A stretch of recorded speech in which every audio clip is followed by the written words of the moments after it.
A hora da verdade, alimento espiritual. Deus abençoe a todos que estão aí ouvindo, participando da palavra A hora da verdade, alimento espiritual, que vem do rema revelado para o teu espírito. E hoje vamos falar uma coisa séria. Por isso, muitos cristãos perdem a bênção por não saber usar. Palavras de sentimentos e emoções que saem da nossa boca e da nossa mente quando pronunciamos sobem, sim, ao mundo espiritual. Nos justifica diante de Deus ou nos condena diante de Satanás, porque pela palavra se dá autoridade, tanto à ação de Deus como à interferência de Satanás na nossa frequência. Por isso o cristão oscila entre bênção e maldição. Mateus capítulo 12, versículo 36, Jesus que diz: Mas eu vos digo que de toda a palavra ociosa que os homens disserem, hão de dar conta no dia do juízo, porque por tuas palavras serás justificado e por tuas palavras será condenado. O próprio Jesus falando. O poder da palavra positiva direta, nós temos que usar sempre. Que o cristão, nós que somos do Senhor, nós que somos lavados, remidos no sangue do Senhor Jesus, o cristão tem poder sim na palavra. A palavra do cristão, ela dá autoridade ao mal para poder impedir que a oração suba, que a bênção suba. E aí nós é que nos condenamos, não em termos de salvação, mas em termos de receber de Deus aquilo que esperamos, pela palavra. Marcos capítulo 7 diz 25, porque uma mulher cuja filha tinha um espírito imundo, ouvindo falar de Jesus, foi e lançou-se aos seus pés. E esta mulher, cuja filha tinha um espírito imundo, ela era grega, sírio-fenícia, de nação. E rogava a Jesus que pulsasse da sua filha o demônio. Versículo 27, Jesus disse: Deixa primeiro saciar os filhos, porque não convém tomar do pão dos filhos e lançá-los aos cachorrinhos. Versículo 28, olha a mulher aí, Ela, porém, respondeu e disse-lhe: Sim, Senhor, mas também os cachorrinhos comem debaixo da mesa as migalhas dos filhos. Olha o próprio Jesus testificando aqui, 29. Então disse-lhe Jesus, presta bem atenção agora, por essa palavra, pode ler lá, por essa palavra, vai, o demônio já saiu da sua filha. Indo ela para a sua casa, achou a filha deitada sobre a cama e que o demônio já tinha saído. Olha o poder da palavra daquela mulher sírio-fenícia, nem judia era. A contaminação espiritual ela entra em concordância com a frequência de Satanás, né? Porque a frequência espiritual ela sobe, pensamentos, palavras, obras, ela sobe para o mundo espiritual. Então não pode ter legalidade para que o inimigo comece a impedir o bom andamento da vida espiritual do cristão. Mateus capítulo 15, versículo 10. E chamando a si a multidão, disse-lhe: ouvi e entendei. Olha Jesus aqui ensinando aí. No versículo 11, Jesus diz: o que contamina o homem, e gênero humano, mulher também, não é o que entra pela boca, mas o que sai da boca. É o que contamina o homem. O próprio Jesus falando aqui, é o que sai pela boca e que contamina o espírito, a mente do homem. Ainda não compreendeis que tudo que entra pela boca desce para o ventre e é lançado fora? Ó 18. Ó. Mas o que sai da boca procede do coração, e isso contamina o homem, a mulher, o cristão. Porque do coração procedem os maus pensamentos, morte, adultérios, prostituição, furtos, falso testemunho e blasfêmia. Por isso que a fé emocional e sentimental, ela é uma fé natural que não rompe a barreira espiritual e é perigosa, que procede do coração e não da boa consciência para com Deus. No 20 Jesus diz: são estas coisas que contaminam o homem. Aí ele fala para os fariseus, né? Mas comer sem lavar as mãos, isso não contamina o homem. E interpelaram Jesus, porque seus discípulos não lavam a mão para comer, aí Jesus deu essa moral na turma. E isso não mudou. O que sai da boca é que contamina. As palavras, né?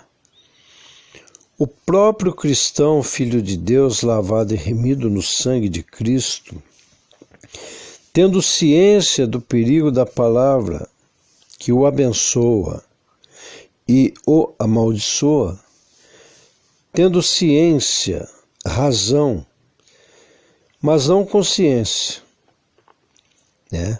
Não consciência. Não por falta de ouvir a santa palavra de Deus, mas por não colocar em prática no seu menu espiritual diário, se autotraem, entregando o segredo a Satanás. Está escrito, tá? Provérbios capítulo 11, né? E versículo 13, diz assim: o que anda praguejando, falando muito, coisas erradas, falando muito, murmurando, está escrito aqui, ó, descobre o segredo. Próprio cristão descobre o segredo que Deus tem a bênção para ele, para que o inimigo possa impedir. O que anda praguejando descobre o segredo. Mas o fiel de espírito encobre o negócio. Então, o fiel de espírito, ele tem uma consciência a qual ele não vai usar a boca dele para entregar para o inimigo de bandeja as bênçãos de Deus, murmurando, praguejando, falando coisas que não deve.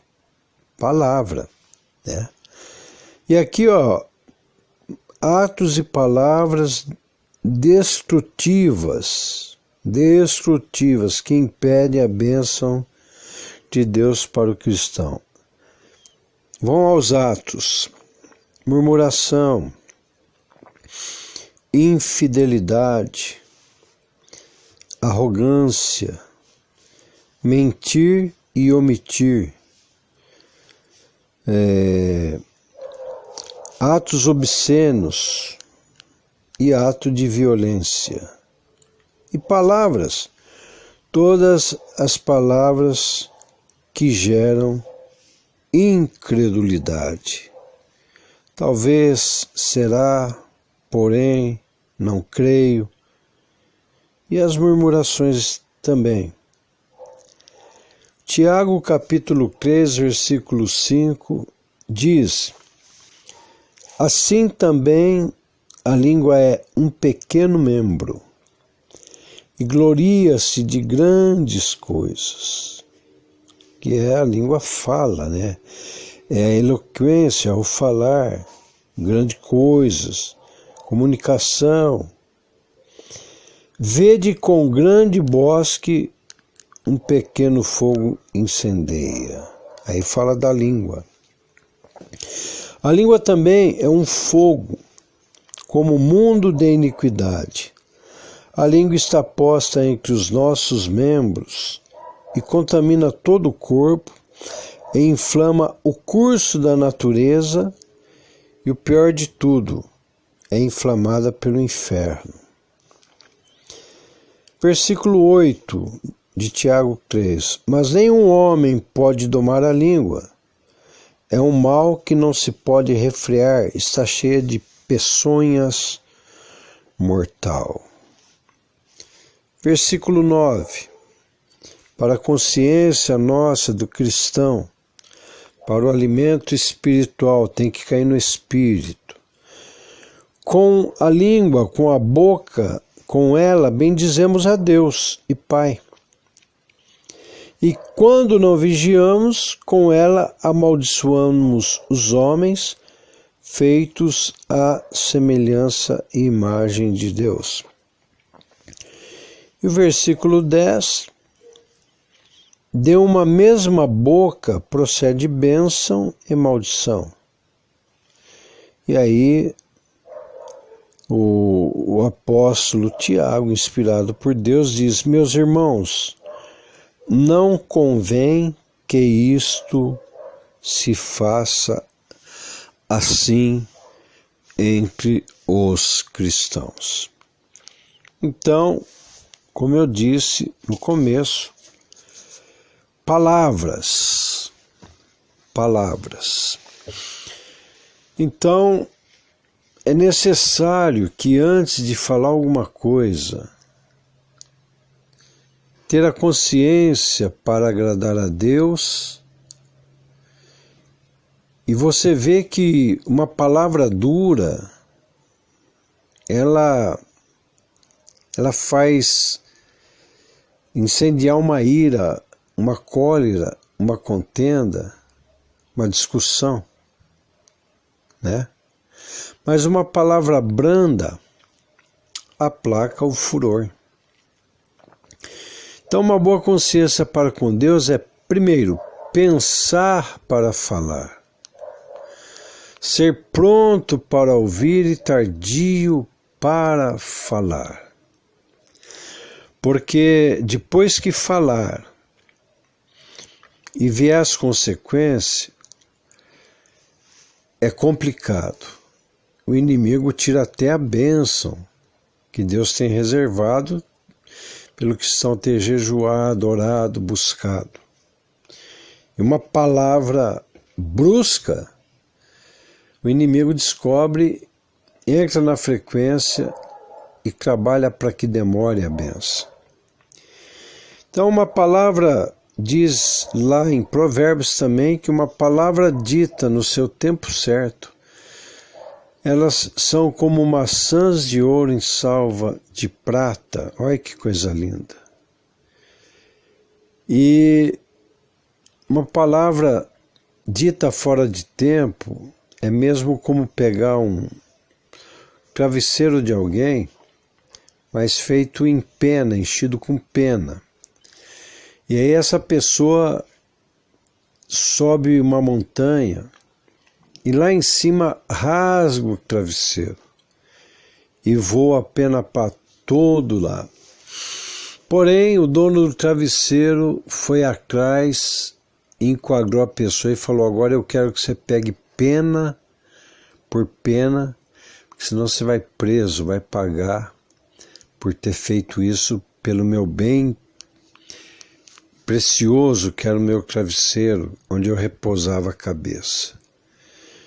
Então, querida igreja, queridos amados irmãos, vamos pensar e raciocinar antes de abrir a boca para falar. Nós possamos falar coisas que edificam, para que Deus, vendo no nosso falar, Ele possa dizer: realmente sai tempero bom para paladar desta boca, onde tempera bem a minha palavra para um coração faminto. Então, querida igreja, não vamos pecar em palavras e perder a bênção que provém de Deus. Deus os abençoe. Vamos alimentar o nosso espírito e colocar em prática. Tem que se colocar em prática a cada dia e não cair na armadilha de Satanás de falar besteira, para que possamos perder a bênção e desagradar a Deus. Vamos agradar a Deus, louvar a Deus com nossa boca, não só na igreja, mas em todo lugar que nós estivermos, para a honra